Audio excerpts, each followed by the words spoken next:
Ang dokumentaryong ito ay hango sa totoong buhay at personal na pananaw ng isang individual. Ito ay ibinahagi ng voluntaryo at may buong pahintulot ng may pag-iingat sa kanyang seguridad at dignidad. Ang bawat salita at alaala ay kwento ng kanyang sariling karanasan, mga pagkakamali, pagsisisi at pagbangon. Layunin nitong magmulat sa katotohanan, maghatid ng aral at magbigay ng pag-asa, hindi upang magsalita para sa iba o magdulot ng hidwaan.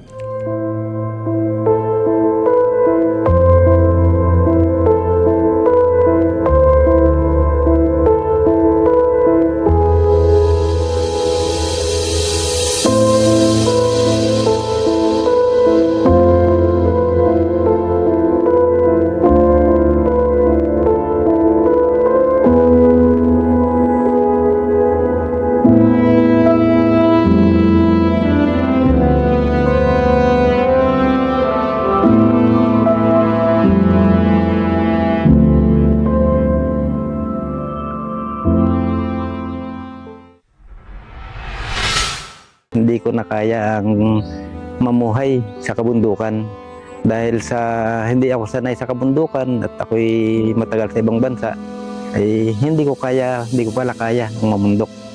At pangalawa, hindi na rin ako pinalalabas dahil sa init ko na sa mga sundalo na sobrang takot ko na at baka nga ako pag nakita ay kung anong gawin na sa akin.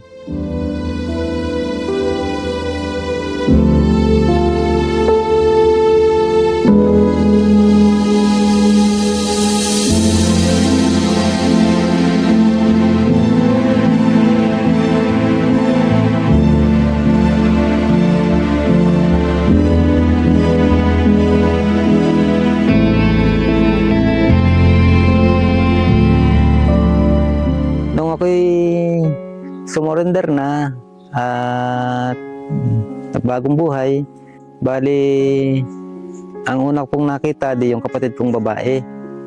Pangalawa, di pinuntahan ko yung asawa ko sa Cagayan at nalaman nga na ako'y sumurrender na. Di tuwan-tuwa nga po yung asawa ko at nagpapasalamat na ako ay nagbagong buhay na. Kaya yun din ang nag-trigger sa akin, pamilya, kung bakit na ako nag-isip na bumaba na. Dahil yung anak kong panganay ay nagpursige na makatapos sa pag-aaral, pati yung pangalawa kong anak na babae ay nagpursige din sa pag-aaral, cum laude din ng nurse. Yung panganay ko naman nakatapos ng BS Bio ay nagtutuloy-tuloy naman sa pagdodoktor ngayon. At yung pangatlo naman ay IT at third year college na ngayon. Yung bunso naman ay grade 12 at magtutuloy-tuloy din ng pag-aaral hanggang IT rin ang gustong kunin. At yung mga kapatid ko naman at nanay ko ay di tuwan-tuwa din. Kaya sabi sa akin, di maganda na yung naisip mo at ikaw ay nagbagong buhay na. Yung kapatid ko naman pong pulis ay di pinuntahan namin sa Zamboanga nung makaisang taon na akong surrender dahil hindi siya makauwi dito. Ang alam ko talagang galit na galit sa akin yung kapatid ko dahil ang sabi, pag nakita ko, bubugbogin ko yan. Nung magkita man kami dahil nalaman na niya ako surrender na, di nagbagong buhay na, sabi sa akin ay, sige, ayusin mo na ang buhay mo at magbago ka na. Kaya sinabi ko naman, okay na ako kuya, bagong buhay na ako. At iiwan ko na ang kung ano man yung aking prinsipyong napanghawakan. Kaya yun po. Kaya ako humihingi ng tawad sa kanila kung ako man ay naging kumabilang panig. Ayun po, ako'y nagpapasalamat sa AFP at sa mga nagbigay ng tulong, pinansyal, sa DSWD at sa iba pang ahensya ng gobyerno.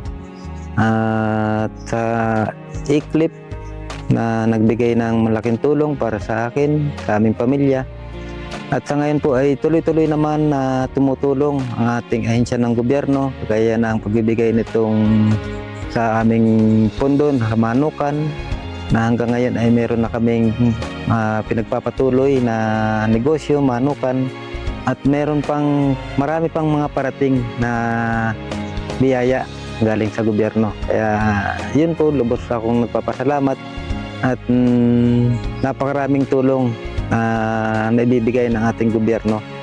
Kaya sa mga nais pa pong sumurrender o magbagong buhay, maglegal man o mga kabataan na hanggang ngayon ay sumusuporta pa, ay makipagkaisa na po tayo, makipagtulungan, at para naman po ay makita natin yung pagtulong ng gobyerno, yung sinseridad ng gobyerno sa pagtulong sa atin.